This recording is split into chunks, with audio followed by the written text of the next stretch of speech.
Okay, so this was our first power tour, and Stefan and I were thrilled that both of our cars were on the long haul collectible magnet sets. So we're gonna have a contest. We're giving away 5 of our sets. So if you want a full set, follow the link in the description down below. And remember, if you're not filthy, you're not rich. Here we go. Ready? Ready, Jeremy?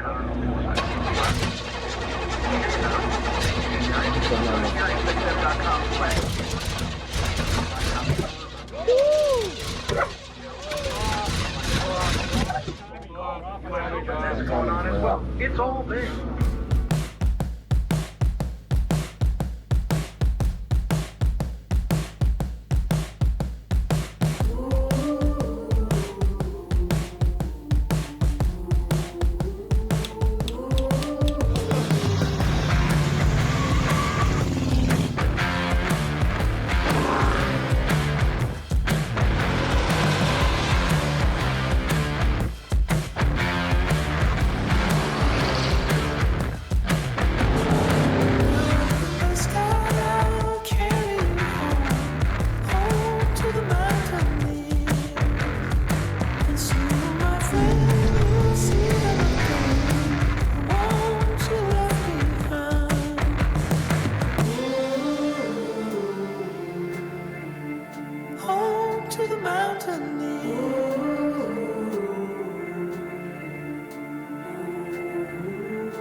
Essentially what we're doing is we're making a fitting for this plug here. As you can see, Pontiac decided to make this a non-3/8 and some other weird ass fitting. So we're making this grade 8 bolt into our torque fitting, I guess you would call it. Take this out. Oot. It's oot. It's everything. Getting the size down just right. That one looks the closest, so I'm gonna try and match that side to the rest of them. So, perfect.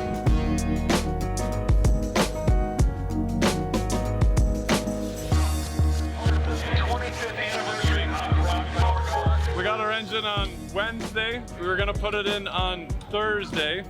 So we get to Sparta and it's pouring rain. By the way, it was Fort Wayne. It was Fort Wayne last night. Yesterday, sorry, it was Fort Wayne where it was pouring rain. So instead we took it to our hotel room where we assembled the timing cover, set our valves. Now we're about ready to put the oil pump on, the oil pan. We're gonna seat our timing cover. I forgot this bolt at home, so we found a Fastenal this morning. We didn't degree the cam. Our cam is at 0 right now, so straight up and up.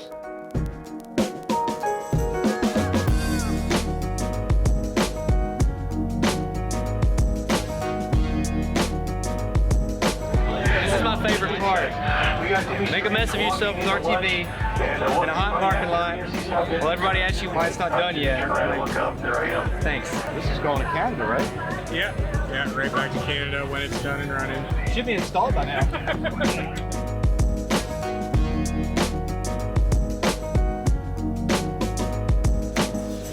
We gotta lose about a 1/4 inch on these. Okay, I will cut them off. I just take a blob of grease and put it on the bottom of the pan and just angle it down as far as it'll go. And then push it up on there, and then I try to get it to where it just touches the grease and doesn't hit the bottom of the pan. The grease just makes like a good mark.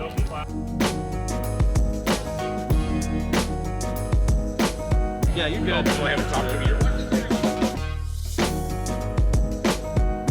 Did you grab the harmonic balancer too? I got it.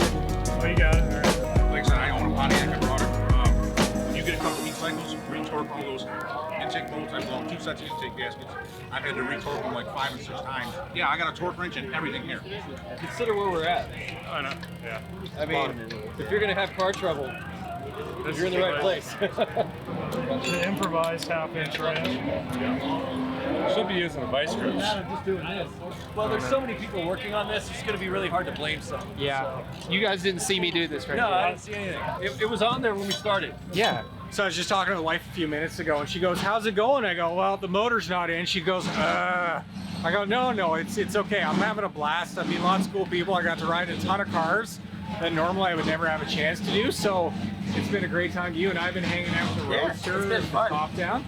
Yeah, like I'm actually. We've been cruising around like a cute couple. Yeah, aside from like my legs killing, I'm having a blast this whole few days, and I want to do it again. We're practicing. One day we'll make it to power tour. What, my torque wrench? Yeah, so we've got people from the show offering to help. I have a Pontiac. I've done this before. What's your name? Jerry. Jerry. So Jerry's gonna torque the intake for us. Now also, if this was off, when you spin these, a lot of times you'll watch the lifter spinning also. They spin that nicely when the lube's on. So We were watching it. We did it with the intake off. good. What I usually do is I'll put all the lifters in a can of oil, pump them up with a push rod, drop them in, and put it in there, and just tighten them down so they're just snug. What do you think of all of this? It's great. I was just trying to give him some tech tips. So the nice thing about wrenching in a parking lot is that you have every experienced person here. So we've got comp cams here. It's important to know your compression ratio, your heads. If you know your head flow, that helps us out too.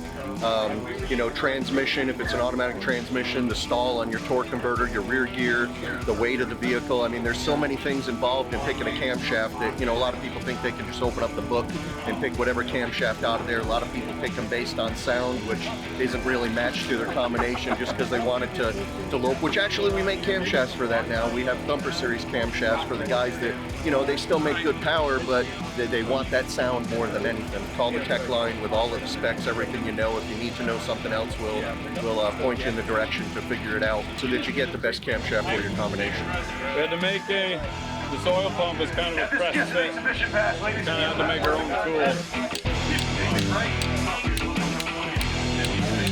Yeah, this is just an exhibition run. There you go.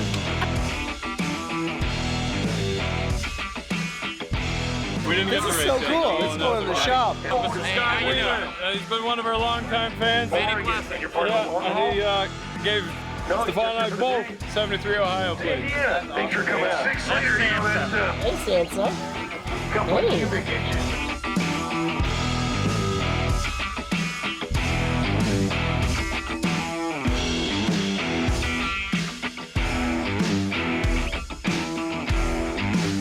With no engine in it, I just dropped the suspension down, so nobody actually knew there was no engine in the car. Now that we're gonna put the engine back in again, we're just gonna raise the suspension up a bit again, so that it's not gonna squat completely, so. How's it going, man? How you doing, Brian? Right, I know. Very cool, man.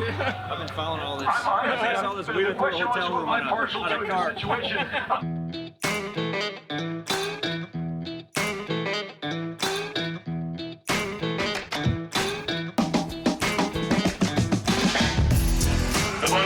I guess I should put this side back on too. Make sure you get off both sides, right?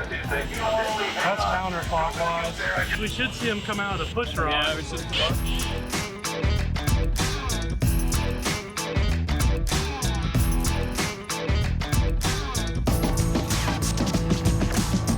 Had a bag of 3/8 nuts, didn't bring them.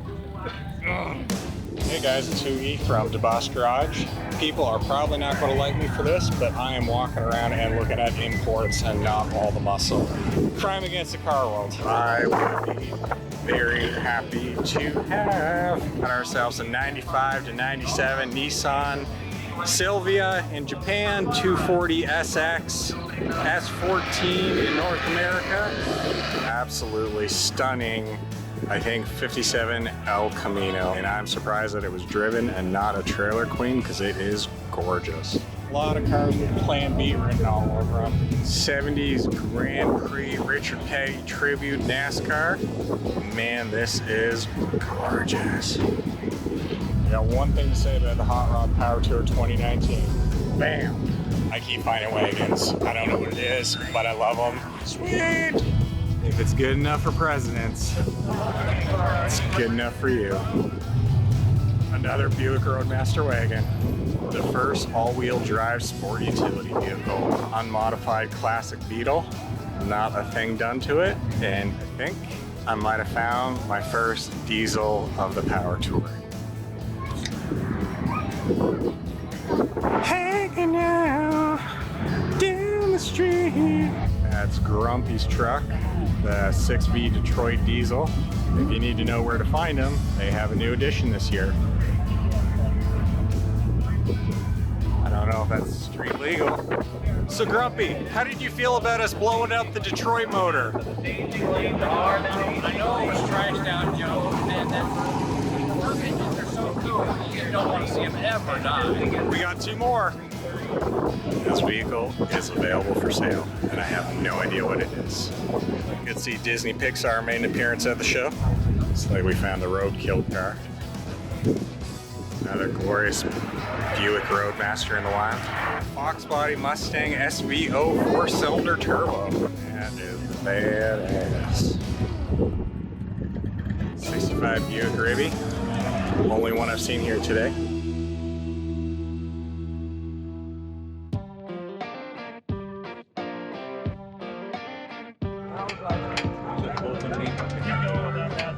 All of you who participated and came on it. What did you do, lose a motor? The hotel room rebuild? Yeah. What the engine on the luggage car? In the room? Yep. They're gonna love you in that one. Oh yeah. Oh yeah. That's great stuff. I think I'm gonna drive my wife's Saturn next year.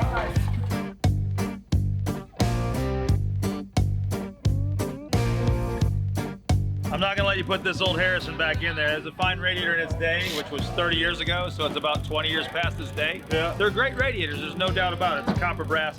I wanna go ahead and set you guys up with a cold case. This is my 2-1/4 core, all aluminum radiator, direct bolt in, 2 cold case fans, and my fan controller, so you don't have any problems with this baby overheating on you while you're breaking it in. We appreciate that. Hey, Thank you, man. no problem. I saw you guys been busting out on it all week, man. We can't have any. We're gonna fix the overheating problems too. Thank you very much. Good luck on this one too. Yeah. Look at that bad boy.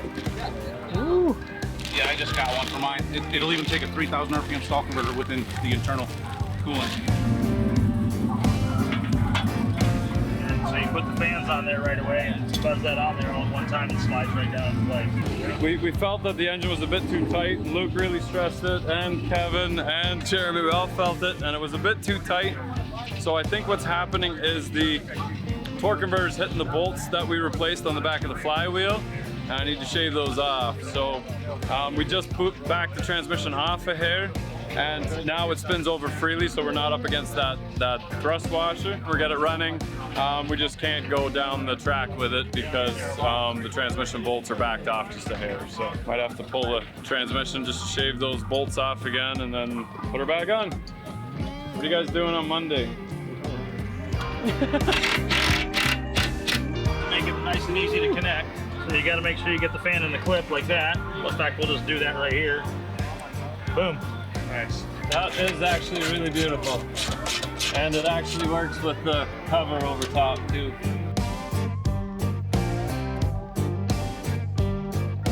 Put your sensors in.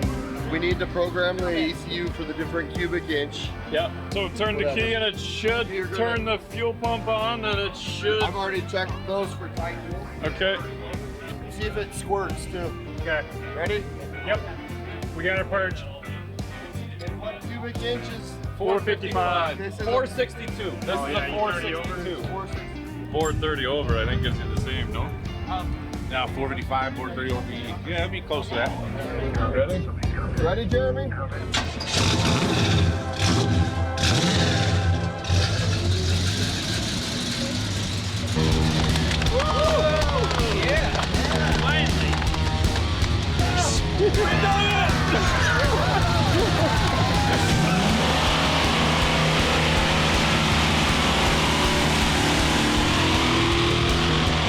Yeah, that was glorious. I remember that day like it was yesterday. No, wait. Cam break-in? The hell's a cam break-in? It has to break in for 15 minutes. So what we need to do is fire up the engine and run it for 15 minutes at 2,800 or 2,500 RPM, between 2,000 and 2,500 to break in the cam. If you are starting, we gotta go to 2,500 RPM. I'm gonna let you start it. Okay. Ready? Ready, Jeremy?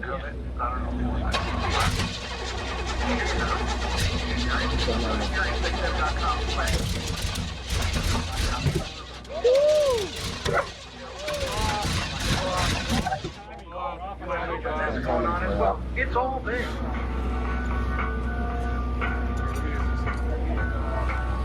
I've turned it as far as I could. You want to move every wire? No, just the teeth, because we're pinned between here and here. I guess we'll know if we get it right or not.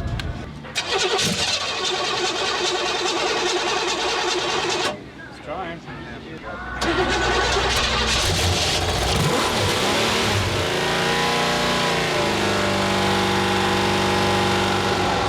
So good. Sounds okay. Where did the oil pressure go? Oil pressure.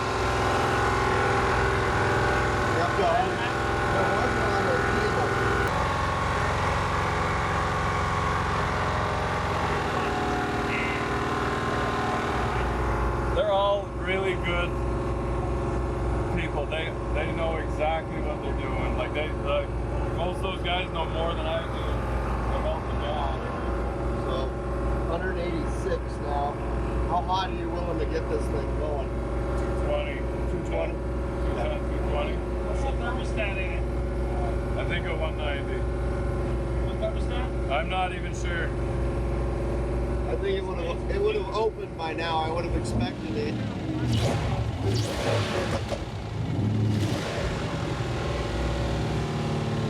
That was me. You're not paying attention? No, I'm listening to them. So I backed off because I heard the noise. 195! Radiator hose leaking, which there's water puking out the That bottom. doesn't help with pressure. No, I know. Yeah. 200!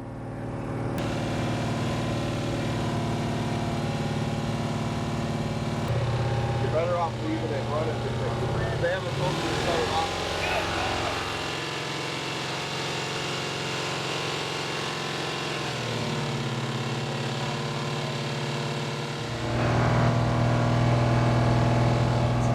Yeah, no problem. How much is it getting? 192, just staying there. Oh, good. Okay, 190 is not getting hot, so. I got mine up to about 210 on my braking, and I about 14, 15 minutes, and it held anyway. So we got some 190 right now. Does it not sound good? But not The engine? tapping. Yeah, I don't know what's tapping. So 5 more minutes. That's not too bad. 2/3 the way. Temperature's at 195. We're just trying to keep it under 200 if we can. So I'm going to keep pouring water on the rad here. Yeah, we're down to 45. I'm not trying to be that concerned, but because your heat soak's so bad. Okay. We're at 12 minutes right now. Yeah. I mean, if we start seeing it rapidly start dropping oil pressure, I'd be more concerned. But as it builds heat, Yeah. thinning that out. Yeah. So, how many? We got 2 minutes, 2.5 minutes left. It was started out at like 70, and now it's we got 1 minute 45 seconds left. So what we're hearing, something really fast is hitting something. And the only thing I can think of is how close that windage tray was. If we needed a spacer, or the pan pushed it into it, or something. But it sounds like it's the bottom end. So there's a plethora of exhaust leaks. Yeah, there are a lot of exhaust leaks. So it could just be exhaust leaks. But there's a definite noise. If it's metal, the oil pressure would be dropping rapidly. So that's kind of, if we were hitting the windage threat, it's hard to tell right now.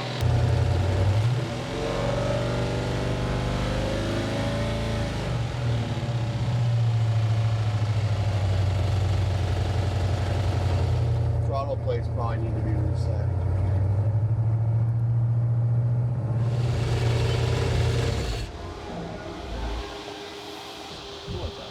Never got hotter than 195.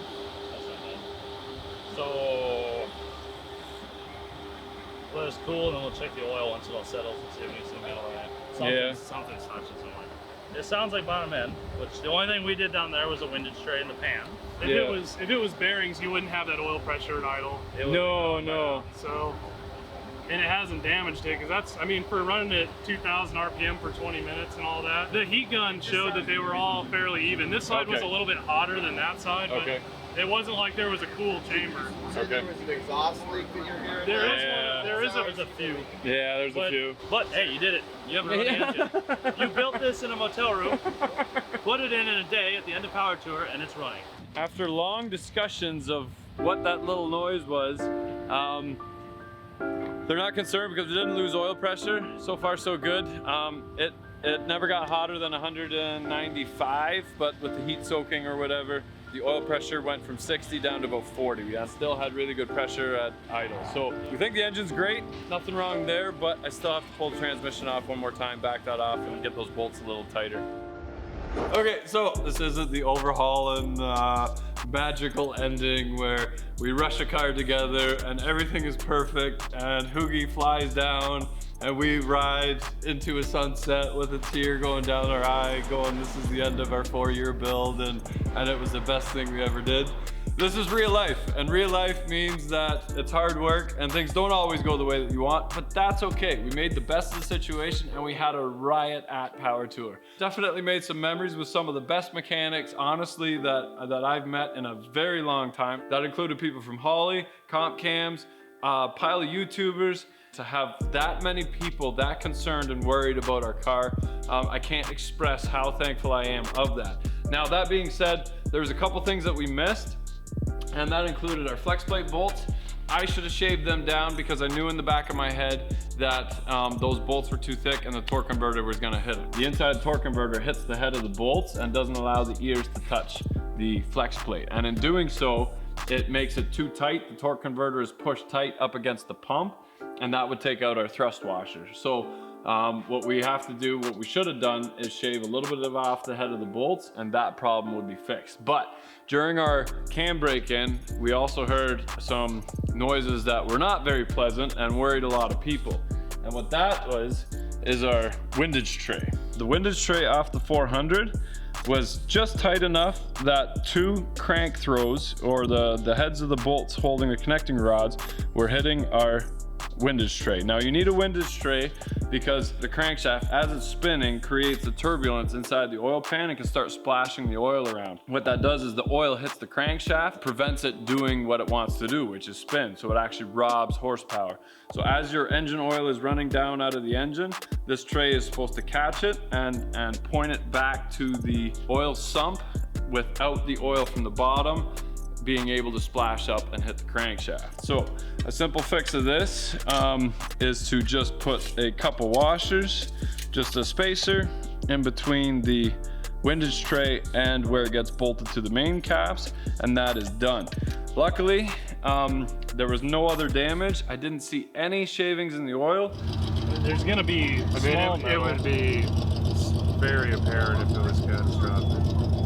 Hopefully the filter caught everything, but it was just this little scratch that makes a lot of noise, that makes a lot of people nervous. So pulled the engine back out again, only takes about an hour. The few things that we rushed gives me a chance to go over it again and double check, just because this is a higher price build. We want to make sure that everything is perfect. Didn't sleep very good over the weekend because I knew that that noise was there. Walked away for a little bit, had a great time with the family, and now we're back at it. We are going to drop this windage tray down. Here we go.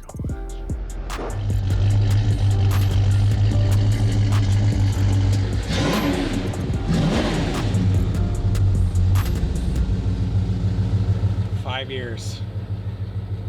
5 years, and just this moment, I haven't even driven the car, and just sitting here feeling the idle, the whole car vibrating, and like that.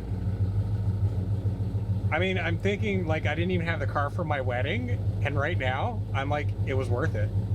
Just to have it the way it is right now, absolutely worth it.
right, so what have we learned from Power Tour? $18 Rock Auto alternators and starters work perfect.